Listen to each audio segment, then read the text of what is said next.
Hello. In this video, I would like to take you through setting up some of the most commonly used features on the Range Rover, and also show you a few features that are a little less obvious, but no less useful for that. The first thing I would recommend is to download the Land Rover Iguide app. This contains not only a full searchable copy of the handbook, but also a reference guide for warning lights on the dashboard, a frequently asked questions section, and a visual tour around the inside and outside of the car with information on the controls, buttons and features. It's a great source of immediate information when a question pops into your head, or you just see a button and wonder, well, what does that do? Another download is the Land Rover Remote app. Your car comes with a SIM pre-installed by the retailer, who should have spoken to you about the setup of your account that enables many of the intelligent features on the car. And don't forget, every new Land Rover comes with the offer of a free off-road experience driving one of our cars with a qualified instructor. There is no better way to learn the full capabilities of your new car, and it's great fun too. Okay, let's start then with the smart key. Well, lock and unlock seem pretty obvious with a reassuring click and the power folding mirrors answering each one. Pressing the lock button just once will lock the car, pressing twice will double lock, which means the car cannot be unlocked from the inside, so even if someone smashes a window, they still can't open the doors. Next, there is a button to unlock the boot. With the powered tailgate, this will open or close the tailgate automatically, so do ensure there is space for it to safely operate. There are sensors that will stop it if obstructed, but you'll notice I use my arm rather than my head to demonstrate that. Powered tailgates can also be operated by the button above the number plate on the outside, a button by the driver's knee inside, and a button on the back of the tailgate itself. The split tailgate provides a load-bearing shelf capable of taking the weight of 2 people, which can be folded separately and redeployed using the control on the back there. It'll fold up automatically when the powered tailgate closes. If you wish to adjust the height the tailgate opens to, if for example you have a garage with a low ceiling, reposition the tailgate to the desired height, hold the button on the back of the tailgate until you hear a beep, and this will store the height to memory. So long as the smart key is in your pocket, sweeping your foot under the rear corner of the car will trigger the tailgate to open or close. Next, there is a handy button to trigger the lights. So if you're approaching the car in the dark or simply trying to find it in a dark car park, this will switch the lights on. By default, they will stay on for 30 seconds.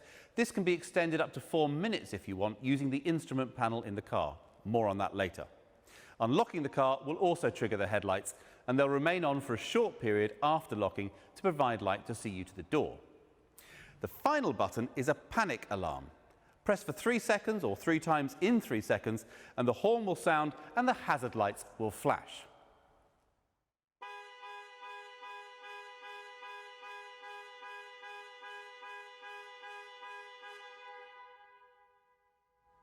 After 5 seconds, this can be cancelled by holding the button for a further 3 seconds. Holding the unlock button down will operate global opening, lowering all the windows to allow air into the car before you enter on a hot day.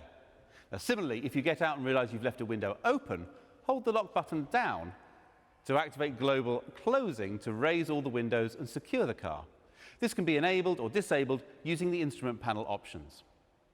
Range Rover is fitted with keyless entry, so you don't need to remove the key from your bag or pocket. So long as it's within a foot or so of the car, as soon as you put your hand around the door handle, the doors will unlock.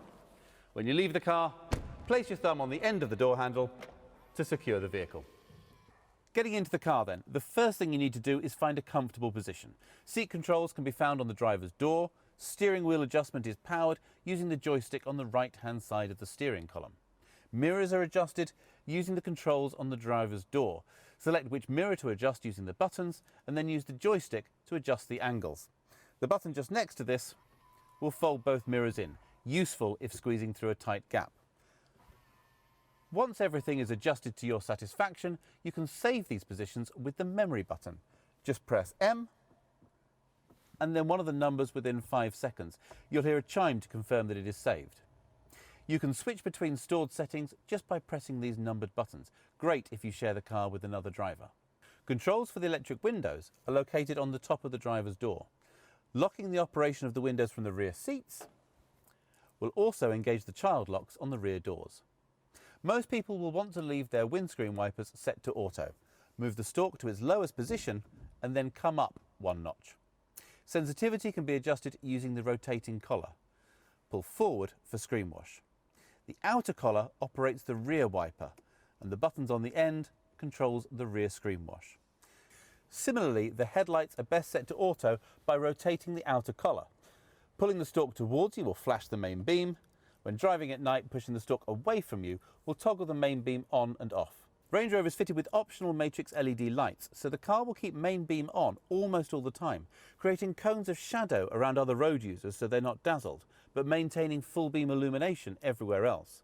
This mode operates above 30 miles an hour and requires the lighting control to be set to auto. There's an array of controls on the steering wheel. On the right-hand side are the controls for cruise control. Press Set when travelling at your preferred speed, and the car will automatically maintain that speed until you touch the brakes or press Cancel. Pressing the accelerator will cause the car to speed up, but when you release, it will return to the set speed. Pressing plus or minus will increase or reduce the set speed. If cruise control has been cancelled, pressing Resume will return the car to the last set speed. If your car has adaptive cruise control, a radar monitors the speed of the car in front of you. If they're travelling slower, the car will automatically match their speed.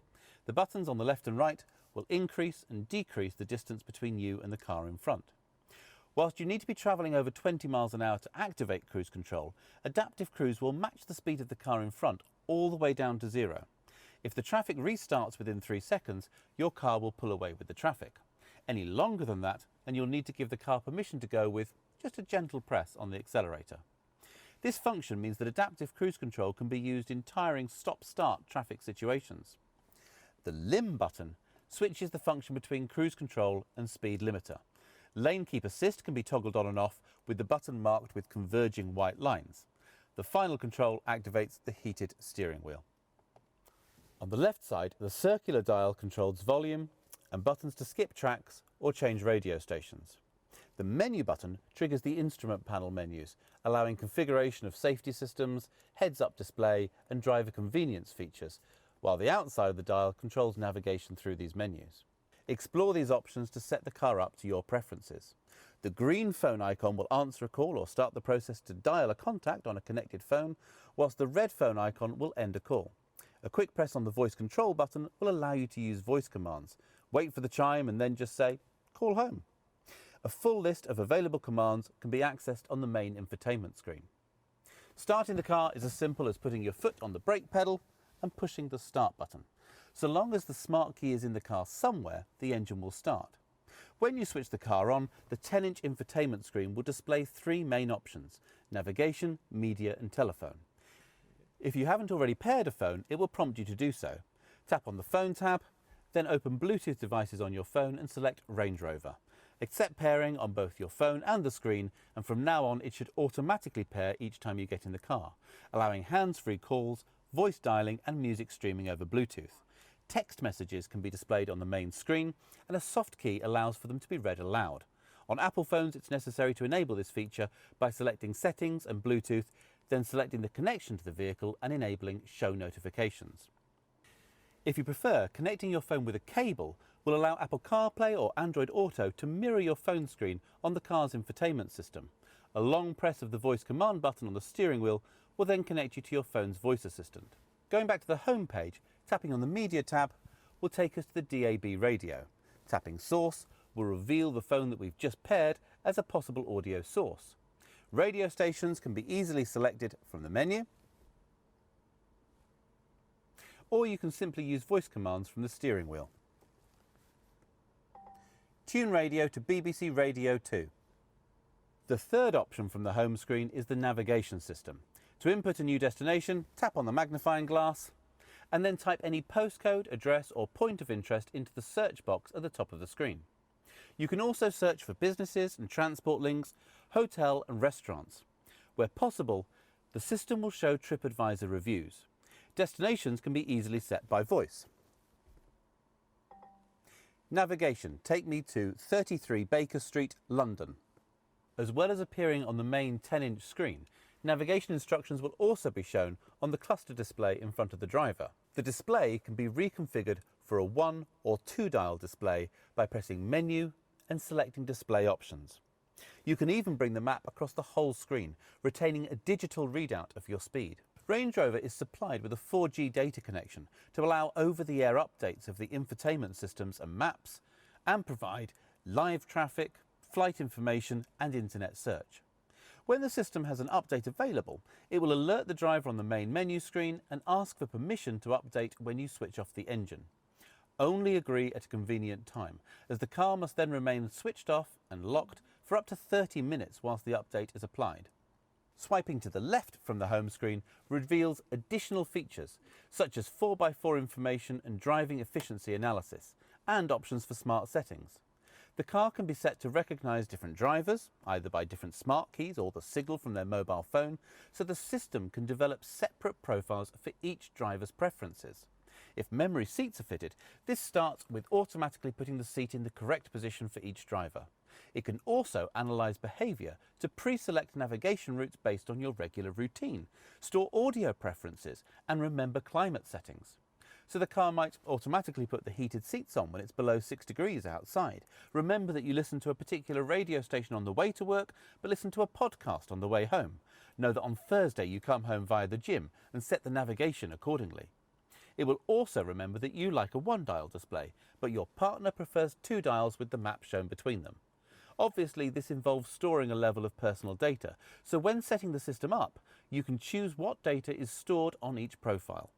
If you don't want it to store location data or information on your phone calling habits, just deselect these options.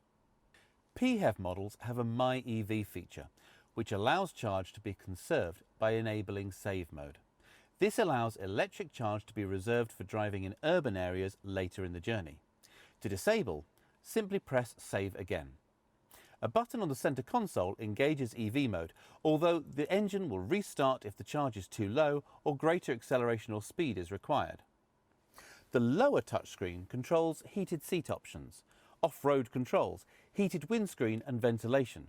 A quick swipe down will transfer phone and media controls to the lower screen for occasions when you're using the navigation map on the main screen. Heated and cooled seats can be controlled by the large rotary dials, simply pressing the dial in to change function. Top spec cars also have massage seat options, controlled through the menu on the lower touchscreen. Range Rover uses a rotary gearshift controller, which rises up when the ignition is switched on. Press on the brake pedal and rotate the dial to select reverse, neutral or drive. To select sport mode, press down slightly and rotate one more notch. This will alter the operation of the automatic gearbox, holding onto gears longer to give punchier performance. You can manually shift up and down the auto gearbox using the paddles either side of the steering wheel. To return the car to automatic operation, hold the right paddle towards you for 3 seconds. When you come to a stop, you can rotate the dial back to park, or switching off the ignition will automatically return it to park before it descends back into the console.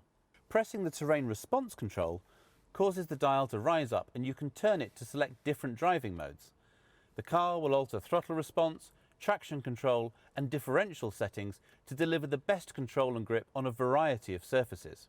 On Vogue SE upwards, pressing the dial back into the console activates auto terrain response, with the car using sensor data to determine and automatically engage the most appropriate drive mode.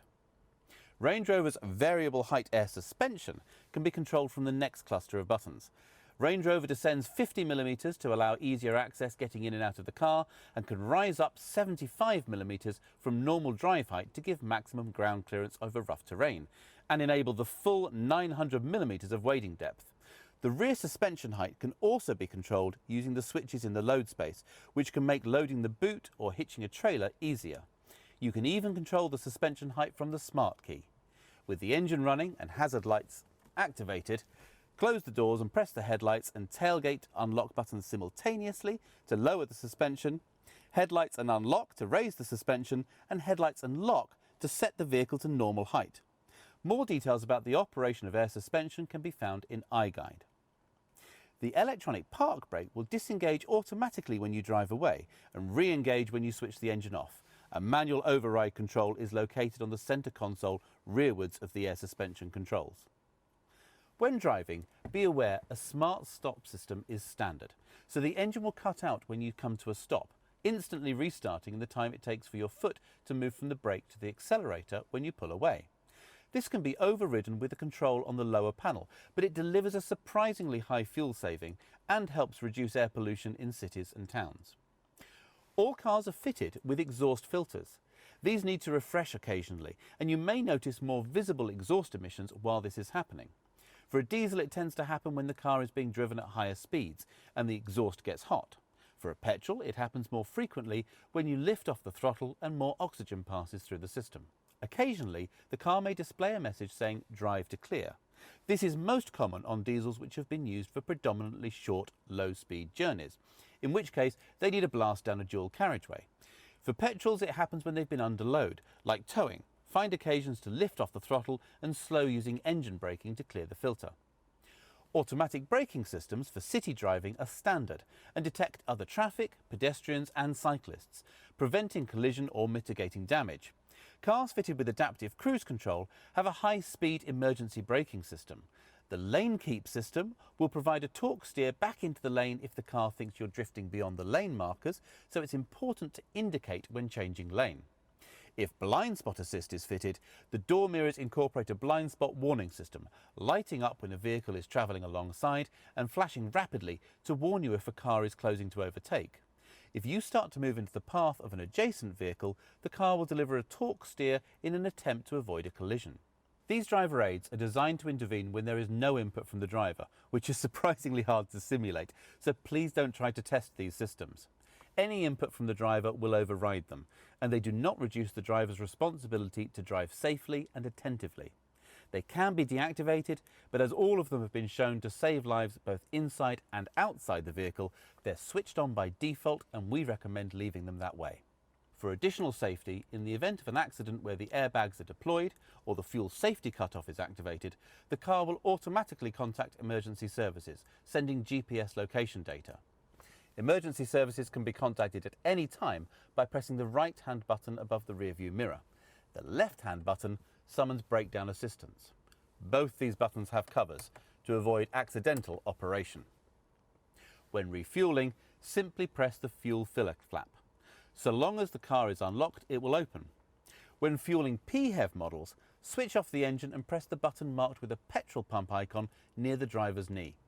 This will equalise the pressure in the fuel tank and unlock the filler flap. A smart mechanism will prevent filling with the wrong fuel, but as an additional reminder, diesel cars will have an additional spout for topping up with diesel exhaust fluid. Warnings will flash up on the information display to let you know when you're running out. You get about 1,000 miles notice, and if it runs out as a legal requirement, the engine will not start. PHEV models have a separate cover integrated into the front grille. Just press to release the catch, which reveals a Type 2 charging socket. Plug the cable into the power first and then connect the car. An LED next to the socket will confirm the car is charging by turning green. Charging status can be monitored on the remote app. The engine will not start with the power cable connected. The remote app provides monitoring of many systems. When you first run the app, there is a quick start guide to aid setup, and then it provides control over remote locking and unlocking of the car, tells you how much fuel is in the tank, reports the last parked location of the car so you can always find your way back to it, and it can export a full journey log in the form of an Excel spreadsheet. So if you're tracking mileage for business use, this is easy to keep track of.